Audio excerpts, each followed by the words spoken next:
शुभेंदु अधिकारी का निर्देश सामने आया है। सभी मदरसों में वंदे मातरम अनिवार्य किया गया। सभी सरकारी सहायता प्राप्त और मान्यता प्राप्त मदरसों को आदेश दिया गया है। प्रार्थना सभा के दौरान वंदे मातरम गाना अनिवार्य है। राज्य के मदरसा शिक्षा निदेशालय ने यह आदेश जारी किया है और अब मदरसों में वंदे मातरम गाना अनिवार्य है। आदेश में कहा गया है कि पहले के सभी आदेशों और प्रथाओं को निरस्त करते हुए राज्य के सभी सरकारी मॉडल मदरसे, सरकारी सहायता प्राप्त मदरसे, मान्यता प्राप्त और सहायता प्राप्त मदरसों में कक्षा शुरू होने से पहले प्रार्थना सभा में वंदे मातरम गाना अनिवार्य किया जाता है। इससे पहले 13 मई को राज्य के शिक्षा विभाग ने भी सभी स्कूलों में वंदे मातरम गाना अनिवार्य करने की अधिसूचना जारी की थी।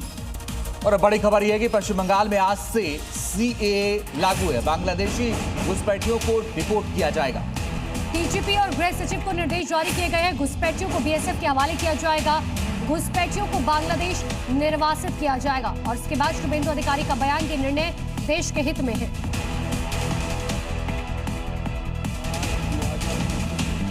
प्रदेश में नया कानून बनकर लागू कर दिया गया है, जिसके तहत जो शख्स सीएए में शामिल नहीं होगा उसे पहले बीएसएफ को सौंपा जाएगा और फिर डिपोर्ट किया जाएगा। इस नए कानून के तहत सीएए के मुताबिक 6 समुदायों या धर्मों के लोगों को नागरिकता मिलेगी। जो लोग इसके दायरे में नहीं आएंगे उन्हें राज्य की पुलिस द्वारा गिरफ्तार किया जाएगा। साथ ही सीएम ने ये भी कहा है कि ऐसे लोगों का पता लगाएं, हटाओ और फिर वापस भेजो। बड़ी खबर बंगाल से है। शुभेंदु सरकार का बड़ा फैसला, बीएसएफ को सौंपी जाएगी 27 किलोमीटर की जमीन।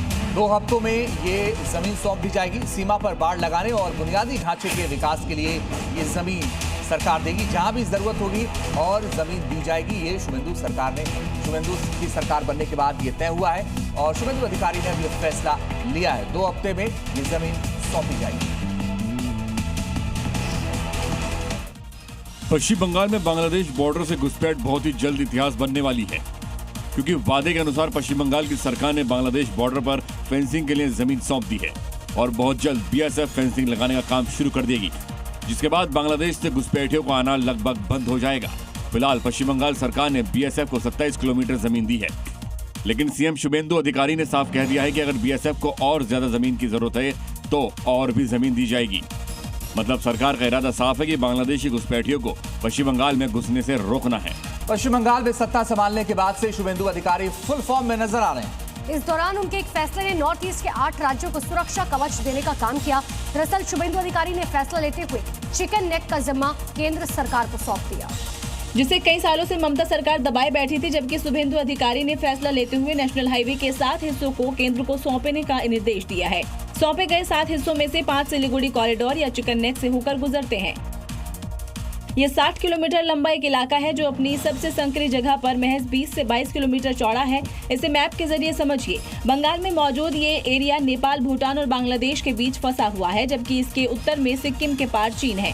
साल 2017 के डोकलाम जहां चीन सेना के साथ झड़प हुई थी। हुमायूं कबीर की सीएम शुभेंदु को वार्निंग। बकरीद पर कुर्बानी को लेकर चेतावनी दी है। मुस्लिम कुर्बानी पर रोक बर्दाश्त नहीं करेंगे। आज से नहीं खेले शुभेंदु, ये कहा गया। हुमायूं कबीर की तरफ से कुर्बानी पर रोक लगाई तो शुभेंदु के लिए मुश्किलें खड़ी हो जाएंगी। ये धमकी देते हुए हुमायूं कबीर नजर आए।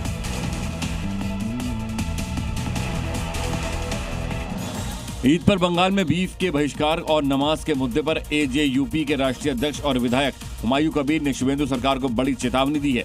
हुमायूं कबीर ने कहा है कि अगर सरकार कुर्बानी पर रोक लगाने की कोशिश करते हैं तो इससे उनके लिए ही मुश्किल खड़ी होंगी। मुस्लिम समुदाय किसी भी हाल में कुर्बानी के मामले में कोई समझौता नहीं करेगा। कुर्बानी तो होगा ही, कुर्बानी कोई मना करेगा वो भी नहीं सुनेगा। हालांकि परिजादा तोहा सिद्दीकी ने गायों के बजाय बकरियों या अन्य जानवरों की कुर्बानी देने का सुझाव दिया था। यूपी की तर्ज पर पश्चिम बंगाल में भी बकरीद पर गाय की कुर्बानी पर रोक लगा दी गई है। बांग्लादेश के कट्टरपंथी इसके बाद बिलबिला उठे हैं। इसे बंगाल के मुस्लिमों के साथ उत्पीड़न बता रहे हैं। इस फैसले के खिलाफ वो ढाका की सड़कों पर प्रदर्शन करने के लिए उतर गए।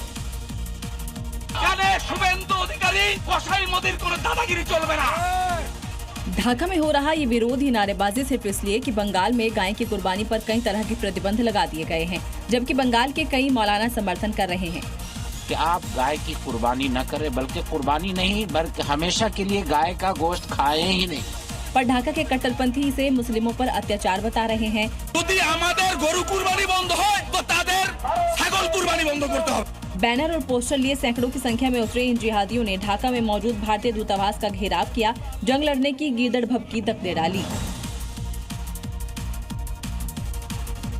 और अब देखिए क्राइम से जुड़ी 5 बड़ी खबरें। पंजाब के फाजिलका में पुलिस ने 3 युवकों को गिरफ्तार कर उनके पास से एक जिंदा हैंड ग्रेनेड बरामद किया। जलालाबाद के रहने वाले आरोपी किसी बड़ी वारदात को अंजाम देने की फिराक में थे। कोर्ट ने तीनों को 3 दिन के पुलिस रिमांड पर भेजा। यूपी के झांसी में लक्ष्मी नर्सिंग होम के संचालक पर शादी का झांसा देकर दुष्कर्म का केस दर्ज हुआ है। पीड़िता का आरोप है कि विरोध करने पर आरोपी ने उसे बेरहमी से पीटा और जबरन गर्भपात करा दिया। केस दर्ज होने के बाद पीड़ित ने धमकी देने का आरोप दर्ज कराया है। यूपी के कुशीनगर में विवाहिता से मिलने पहुंचे युवक और महिला को पेड़ से बांधकर बेरहमी से पीटा गया, जिसके बाद जबरन मांग भरवाई गई। वीडियो वायरल होने के बाद पुलिस ने पति और देवर सहित कई लोगों पर मामला दर्ज किया। बिहार के सहरसा में महिषी अंचल कार्यालय में पटना निगरानी विभाग ने बड़ी कार्रवाई को अंजाम दिया है। टीम ने जमीन की रसीद काटने के नाम पर 16,000 रुपए की घूस लेते हुए राजस्व कर्मचारी और उसके सहयोगी को रंगे हाथों गिरफ्तार किया। झारखंड के धनबाद में आजसू और राम रहीम सेना के समर्थकों के बीच झड़प हो गई, जिसमें फायरिंग तक की गई। बवाल के बाद अस्पताल में इलाज करा रहा घायल आजसू नेता पुलिस कस्टडी से बचकर अपने समर्थकों के साथ बाइक पर फरार हो गया।